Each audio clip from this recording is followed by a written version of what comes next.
All these pictures have one thing in common, and that is that they're all liminal spaces.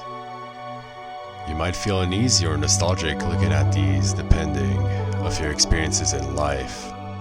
You might not even think anything of this, and that is just abandoned places, while others find these to be very intriguing and fascinating. I'll start this video with a question. Have you ever found yourself in a place that seems oddly familiar, reminding you of a distant memory from your childhood, making you feel nostalgic and reminiscent? But also a place not similar enough in the way that it's just missing life and context, making you feel uneasy with a sense of eeriness. Or just a room that you've been in that feels often uncanny. Well, if you did, you might have been in a liminal space. We've all been in a liminal space before at some point or another, whether we know about it or not.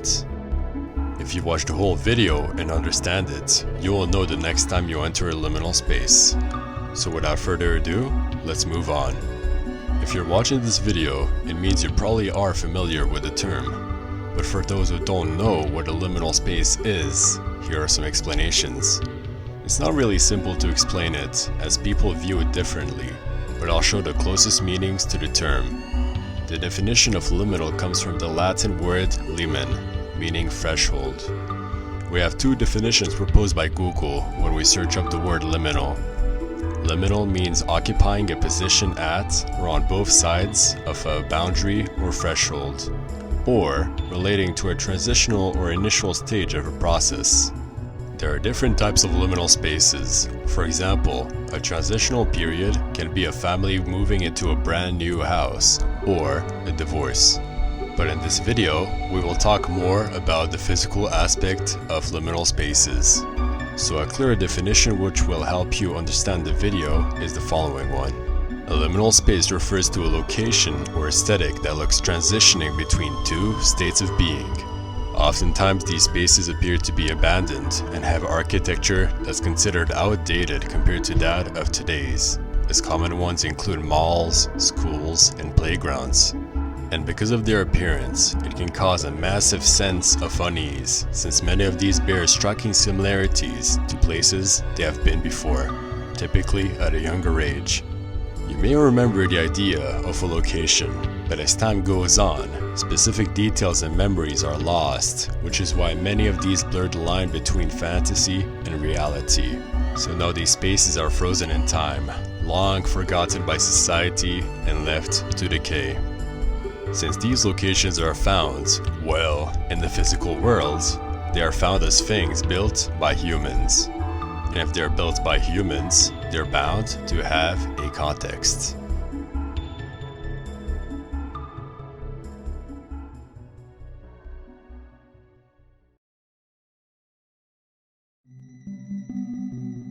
An important notion you'll have to keep to understand the science of why we feel things looking at these photos is that any architectural build was designed by a human.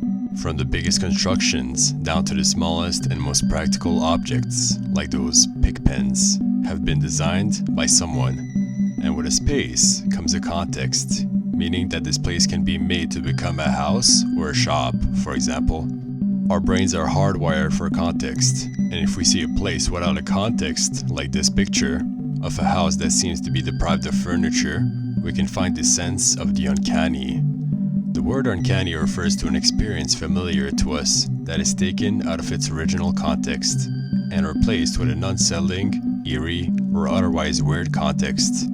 The feeling of the uncanny is seen throughout the countless pictures of liminal spaces. For example, what did you feel when you saw those pictures in the beginning? Were there any recallings of a place you once known before? I can resonate with some of these pictures very well. Back in the summer of 2022, I was hooked to the subject and learned so much about it. There wasn't a night where I wasn't scrolling on galleries to find yet another picture I fondly liked. And that's how I discovered liminal spaces. But how did liminal spaces become so popular? In recent years, they became a common topic on the internet, often expressed through memes, posts, forum discussions, and even YouTube comments. Images depicting liminal spaces gained popularity in 2019. The 12th of May the same year, an anonymous 4chan user posted, as part of a discussion about posts with disquieting images that just feel off.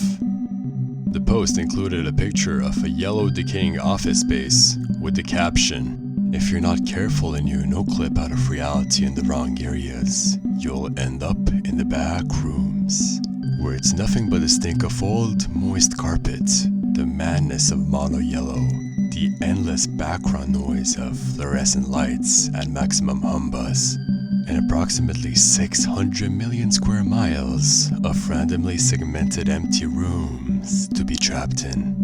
This quickly became a creepypasta known as the back rooms, which is another topic that was popularized around the same time period. Although the back rooms used a lot of inspiration from liminal space pictures, meme culture, and other internet phenomenons. But let's get back to the post. The interesting thing about this passage is the use of video game terminology. The striking term used is no-clipping, which refers to when a character crosses the boundaries of a video game world through disabling the collisions.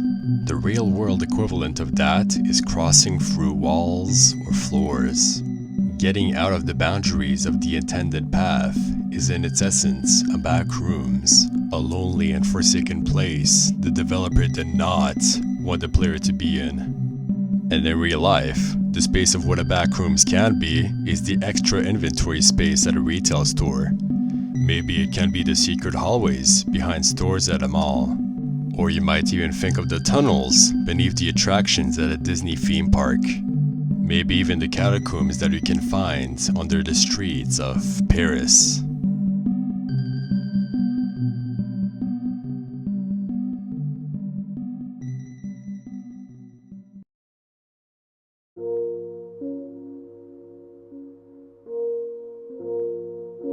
The word backrooms conjures up images of transitional spaces that are vital to the smooth operation of a business, which might be unsightly or otherwise ruin the consumer experience. But anyways, from the day this was posted, we've gotten the chance to see plenty of creative works about the backrooms and liminal spaces in general. A person who popularized a new category of the backrooms lore is Kane Pixels. He started the trend of the backrooms found footage, in which people no-clipped and recorded their sightings. The way he makes these videos is by using Blender and After Effects. Even I made a couple of Blender animations, 2 of them based from my dreams, and the first one about the backrooms. Here's an animation of what it could look like to be trapped inside the backrooms. But now, I'll explain more about these liminal space photos.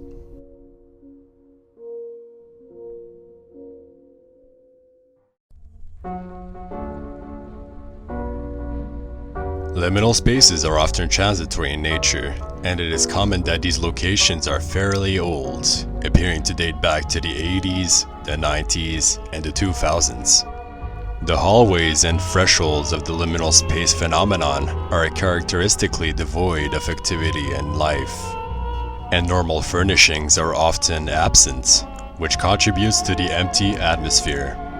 The unusual lighting glaring at the picture is, at times, from the front of the photo, usually when the lights of the place that is shown are dark.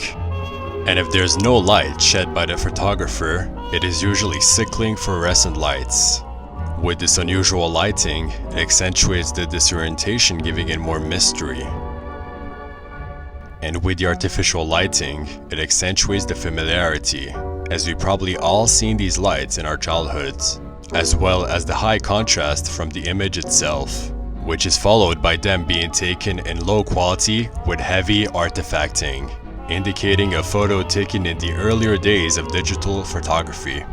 It might be reminiscent of a family photo album, thus is why these images have this old feeling. But this isn't the only element of why the low quality is present in these photographies. Essentially, a lack of detail in a liminal space photo can induce our minds into thinking that these locations is something that we've seen before. and the low resolution can help with this effect. And that is called ambiguity. We can see this effect a lot. For example, this image of a playground feels normal, right? There's nothing out of the ordinary. There is difficulty finding the nostalgia in this as it is already too specific. But the image with its low quality, high contrast, and ambiguous details makes it easier to trick the mind into thinking that maybe, in your childhood, you have visited this exact location. Obviously, you have not, but this illusion combined with the other effects proves an aspect of the feelings we get from these liminal space images. But they always tend to be interpreted differently according to what people think makes a liminal space photo good. Some might say that what makes a photo good is a fascinating and mysterious liminal scene, but others will just see it as nothing else but a normal photo. And it's really just like that because of our own memories and experiences. In fact, they're heavily reliant on how they're perceived by an individual. These images depict ordinary everyday places that the viewer came across, like playgrounds, malls, hallways, schools, and gas stations. For some odd example, your dad could have worked inside of an industrial type of building, and he brought you there often back when you were a kid. The places you spend the most time in are likely to affect you through the liminal space photos. So if that example matches your life experience, then good job! You get more feelings of familiarity from industrial buildings. You can go and look for these types of places through liminal space photos online right now.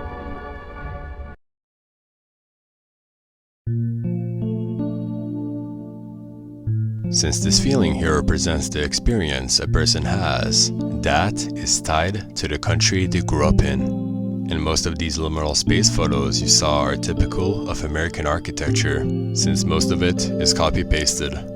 All the chain of restaurants, the malls, the houses with their carpeted floors, the office buildings, especially the schools with their very recognizable look from the walls and the lockers they have. A nostalgic place you might know about are the 90s Taco Bell restaurants. Now, I'm not American myself, but I still feel certain feelings like eeriness or nostalgia looking at these pictures. Other countries in the world have different architecture and historical context. For example, Russians have a different perception of what makes a liminal space experience over an American one. There's a liminal space compilation of photos that depict Russian and post-Soviet liminal spaces. These places do look as such. If you're from somewhere else, far from Russia, you might not feel anything seeing these images. But for those who experience those sorts of places, it can be liminal. Another compilation that I can relate to is the strangely familiar places of East Europe, which is a region I'm from. Although this compilation is a bit disappointing from how many pictures do not truly show a liminal space, with a lot of it being blurred because of people, and the pictures not taken in order to make it look like a liminal space. But I can still relate my experiences to these. All the buildings you can see here literally resemble those I see whenever I go outside in the city. As a kid, I roamed around these types of buildings, and for me, it is pretty nostalgic. Speaking of liminal space compilations, those who are most known are usually American, as they're pronounced on the internet and relate to this topic a lot more.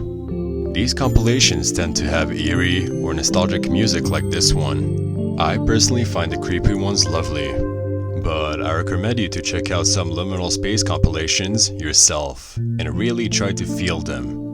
Seeing the comments full of experiences being related to a set of pictures from the video really just opens up the topic. In these liminal space photos, you always have no people to be seen. The ambience of the images can be dark, eerie, uncomfortable, or nostalgic, sad, and even uncanny, which is explained more in this video. But seeing these places abandoned leaves a sense of eeriness. That sense is known as canopsia, the eeriness of places that should be filled to the brim with life, but it's left behind.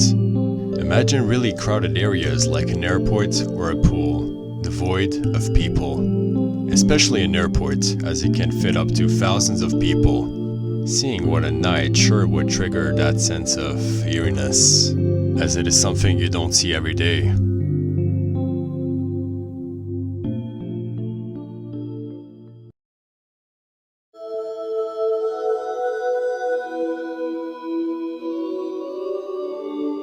Realizing that people worked in these places, or even lived, just makes it all so more creepy, as these places are now abandoned for what seems like forever. We don't know where these places are. They could be located anywhere on this vast world full of wonders.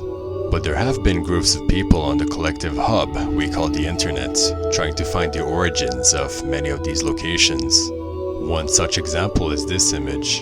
Can you guess where this is? I'll give you 3 seconds. Are you done? Good. This is the Holiday Inn Express London Heathrow T4. As the name suggested, it is a hotel in London. Those windows you see are those of the rooms of people staying over for the night. A walkthrough of the hotel shows that this photo is that of the courtyard. Oddly enough, it is restricted of sunlight. Others tried to find the origin of the backrooms photo that I mentioned previously, and to get straight to the point, the location has not been found as of now. People also found the origin of these images, which are just from an underground bunker in Las Vegas, that tries to emulate what it looks like and feels like in the outside world, with all of the lighting and the green colors of nature. This is probably to maintain the sanities of the people inside, just in case the outside world vanishes and becomes a barren wasteland.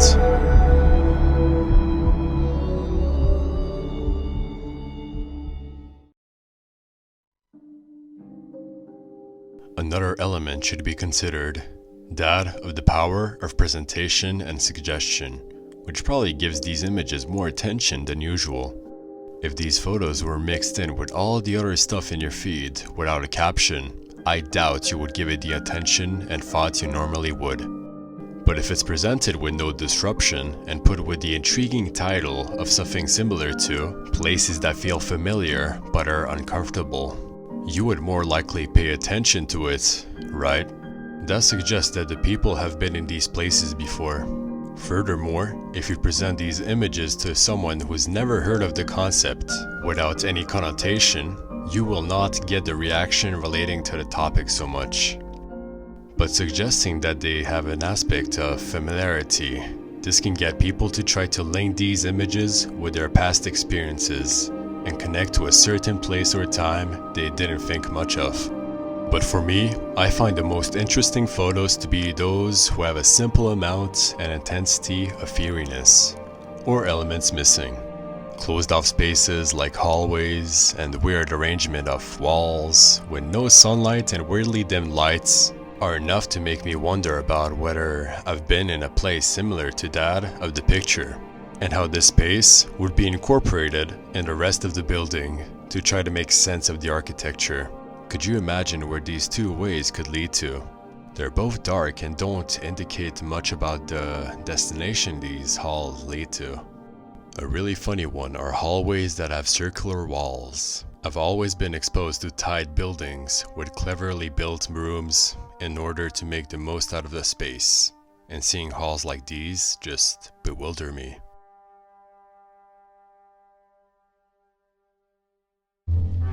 To put these images to scale, we're gonna make a spectrum. We make the beginning of the line a selection of normal images. After that, we put liminal space photos with a few things off about them. Then art breeder images comes next, and then complete abstraction at the far right. We can conclude from this that liminal spaces are in the middle of the spectrum, explaining the weirdness of them. Another category of liminal spaces comes from AI-generated images and overly edited photos. They seem to be oddly familiar. The atmosphere created in some of these remind me of memories I've had, since with the tools used to make these types of images, it's easy to replicate anything really. One of the themes of these overly edited images is the repetition of objects, or extensions of such objects, making it surreal. Look at the houses, they all look the same. but they're just in different locations. There's just something about the way it was edited. So simple but significant. Especially with the poorly integrated water tower we see on the hill in the back.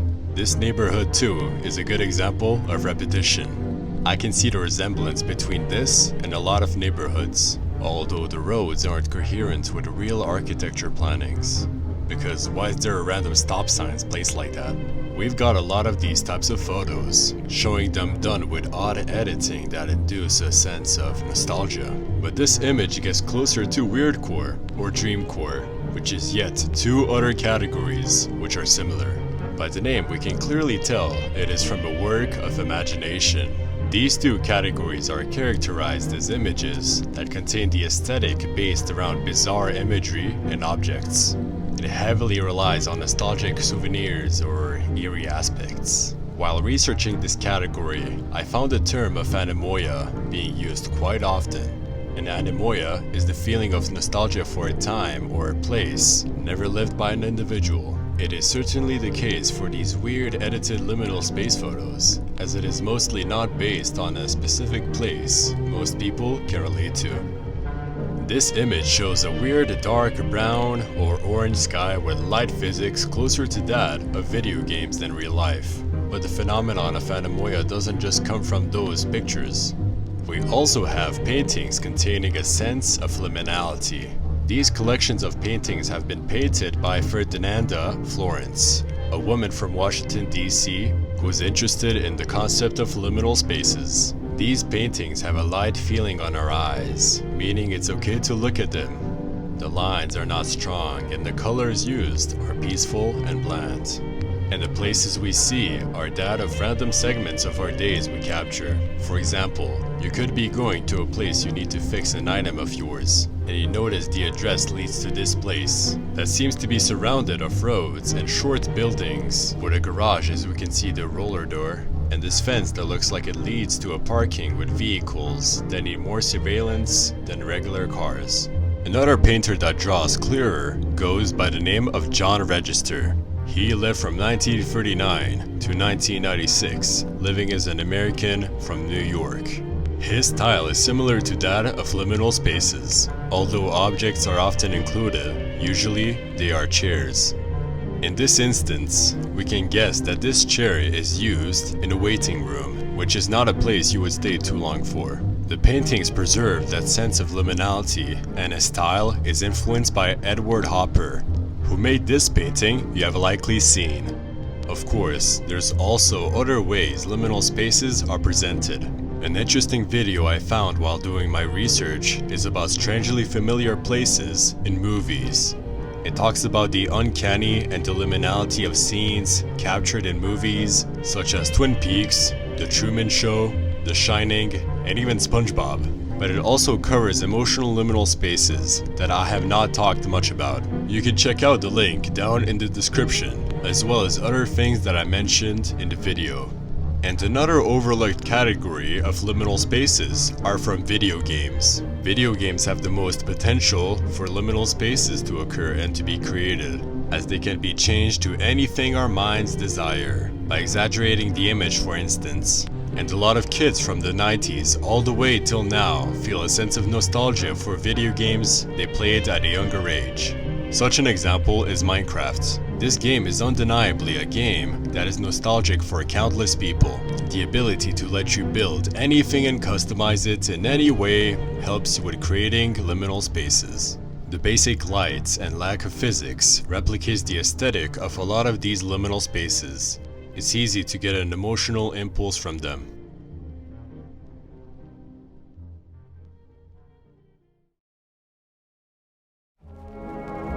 Now, for the last part of this video, you've seen how liminal space photos are, and with any artistic value you gather from what I've taught you today, I will teach you how to take liminal space photos. It's hard to make someone understand what a liminal space is to somebody who doesn't understand. But I'll show some examples of what not to do. Across many subreddits, I found liminal space photos. And since a wide range of people have been influenced by these, they tried to take the same photos. Although not everyone has the best understanding of the concept. For example, this picture. I do not see how the picture could be liminal. It has seats, the numerous technological devices behind in the background, and the photo itself is in the portrait format, which in itself is not an issue, but it comes with a weird inward angle. And this is just a picture of a foggy town outside of a house with cars in the parking. This person probably misunderstood liminal spaces as just creepy or lonely. Do not even get me started with this one. It shows how some people misinterpreted or can't understand the idea of liminal spaces, and in some sense, it is ruining the community. Don't make the same mistakes that are easy to avoid. Like I previously mentioned, these liminal space photos can be low quality, meaning the image contains grain and noise with a low resolution, just like old cameras. They are usually accompanied by a light from the back, depending on the lights of the environment you're taking images of. And after you take the picture, you can play around with the colors. If you want to make it sad, for example, accentuate the blue colors. And if the image shows a warm feeling, make it more yellow or orange. An example of editing an image shows how to remove the life from the color. Here is the edited image. By searching up the quote in the back, I found the original picture, which was much more vibrant. This is the importance of contrast used in images like these. Throughout the day, if you explore the city and keep the notion of liminal spaces in your mind, you might just find the perfect place to take a picture. And as you could guess, I too tried to picture some liminal spaces. I didn't take many. I tried to take some, but most of the time it never had the same feeling as the best liminal space photos. I also experimented with Artbreeder. You put on a prompt and it draws the closest thing it can to what you wrote. One of my ideas, unrelated to liminal spaces, was a lighthouse painted by Van Gogh. Another one is the back rooms, and other stuff too. Basically, become a liminal space photographer.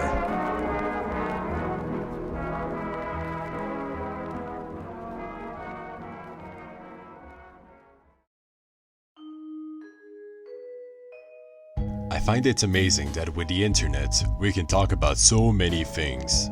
Sharing this experience of liminal spaces is quite fascinating to me. All the compilations made, and all the comments below of people relating their memories with a certain picture, the detailed analysis, and all the Reddit and Pinterest posts depicting these places, it all seems like a new movement of art. But why are liminal spaces so popular and so relatable to all of us? It might be because we're all living in a liminal space. With the state and change of the world, the inequality of wealth between the rich and the poor, mass strikes and protests, rising political violence, and even global plagues ravaging our world, it looks as if we're transitioning from a current political order and building the next one. It might also be because of that plague I mentioned, bringing liminality in our day-to-day life, with a lot of places being closed off like schools, malls, and airports. Spaces loads of people pass through rendered empty. We turn to art for better understanding of the world. Perhaps these photos, drawings, videos, and games give another way to see the world. And liminal spaces are here to stay for a while. And this phenomenon of liminal spaces, after hearing all of this information, will surely stick in your mind for a while. And I hope you can embark in the journey across these transitory places that are liminal spaces as your mind wanders these locations. I've had to unpack a lot about this topic, and of course, I do not go into detail for the subgenres of these, but that is for you to experience by researching them and seeing more pictures depicting these bizarre locations. It was an honor sharing this topic I greatly appreciate, and I hope you do too. I gathered all the information I talked about this video on a Google Slides, which I linked down in the description. I also added links to other things I mentioned. In the Google Slides, I added more information out of this video so you can see where to get next in learning about this topic. Let us go on a path, that of the liminal spaces, and hope that by going down this way, we can learn the truths about our existence and reality. To to unravel the answers to the questions we've all asked ourselves about the world and find our true purpose. Thank you.